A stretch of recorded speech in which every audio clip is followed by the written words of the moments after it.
Hello everyone et bienvenue dans l'anglais c'est pas sorcier. Aujourd'hui on se retrouve dans un cadre plutôt sympathique pour un numéro spécial pour étudier une règle de grammaire redoutée par les plus grands et qui en titanise plus d'un. J'ai bien dit les phrases adverbes. Comment ça inconnu au bataillon?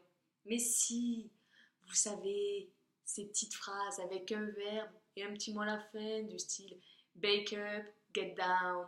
Voilà, c'est ça.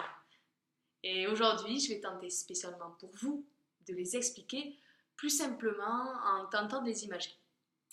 Commençons par les verbes qui finissent par up.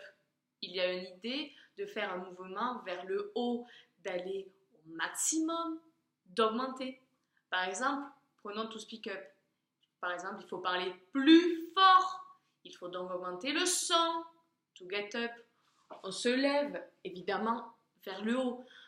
Remarquez, j'ai rarement vu des gens qui se levaient vers le bas. Enfin bref. To give up, on est allé au bout des choses. On est allé au maximum et ça se traduit par un abandon. Ensuite, les verbes qui finissent par down. Il y a une idée de faire un mouvement vers le bas, d'aller au minimum, de diminuer par exemple. Prenons to slow down. On ralentit, on baisse la vitesse au minimum. To calm down. On se calme, on fait baisser un petit peu la tension artérielle. To break down. On tombe en panne. Plus rien ne marche, plus rien ne va plus. On est au bout du rouleau, c'est le minimum.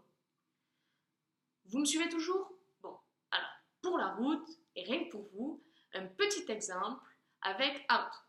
Il y a une idée de sortie, d'extérioriser, d'aller dehors, d'aller au-delà. Par exemple, quelque chose que vous faites, je l'espère, tous les jours. Workout, on s'entraîne, on se dépasse et on tente d'aller au-delà de ses limites. To get out, on sort quelque chose, on va dehors, on va à l'extérieur.